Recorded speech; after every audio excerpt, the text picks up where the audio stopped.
So I have a confession to make. We've lived in our house for 5, almost 6 years now, and every year I try to have a vegetable garden, and every year it goes.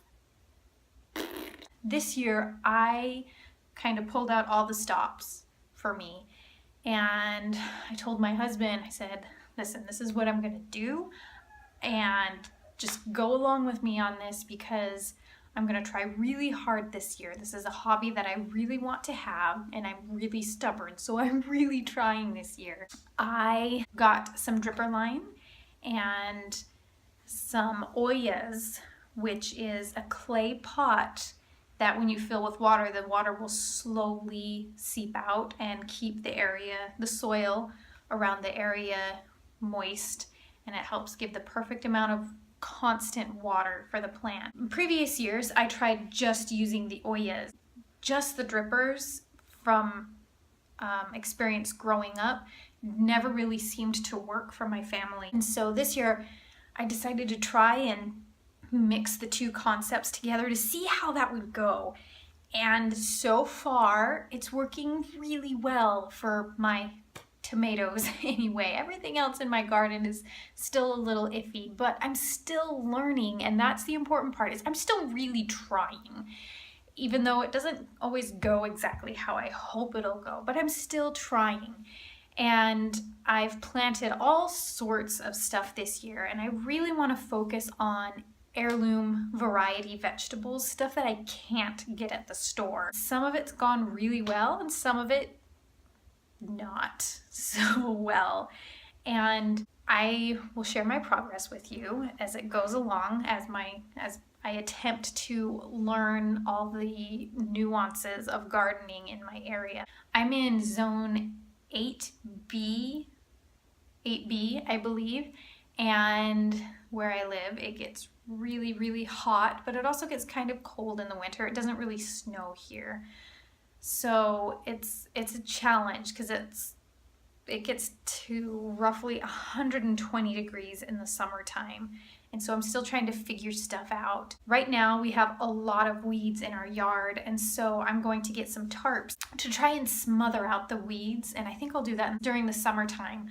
That way I will have a nice plot that'll be perfect and ready for fall and winter gardens, because in where I live, you can easily grow stuff in the fall and winter, because while it gets cool, it really doesn't drop below freezing very often. So I'm excited to try and grow stuff this fall and winter. I just wanted to show you quickly the setup that I have of the drippers and the Oyas, how they mix together. And I don't have a before picture of my tomato plants, but if I had to say, I got them and they were in a 1-gallon pot. So they weren't, tiny, but they were, maybe about this tall, about that tall when I planted them.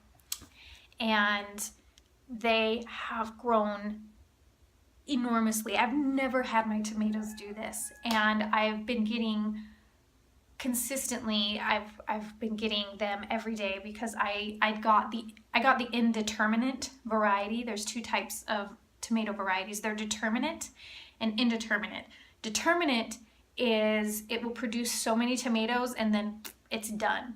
The indeterminate will keep producing the tomatoes until the plant dies. And so that's kind of a no-brainer for me anyways. I got the indeterminate because I want tomatoes and I want a lot of tomatoes. So I got the indeterminate variety, and I have so many tomatoes on my plant. I've been trying to prune them as well.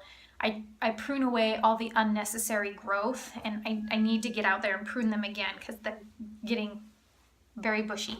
I prune off all the suckers. A sucker is so you've got the main stem and then the branch where the tomato comes off, and then a sucker will be like a little leaves or a little branch starting to grow where they join. So I just went through and pinched all of those off wherever I see them, and that helps focus the growth and the energy into producing the tomatoes, and it's helped a lot. In all 5 previous years of my attempts at gardening, I have maybe grown 3 tomatoes total.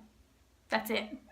So this year has been amazing and I'm so excited. We water twice a day, one in the morning, in the early morning before the sun comes up too much.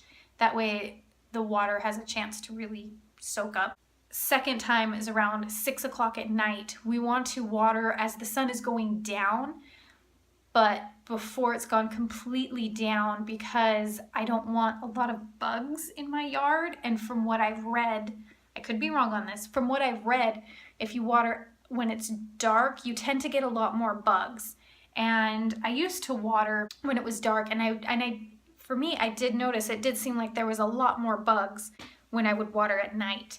And so this seems to help a lot. It seems to have really cut down on the number of bugs that we have been getting in our yard. My garden is much bigger than what I've shown you.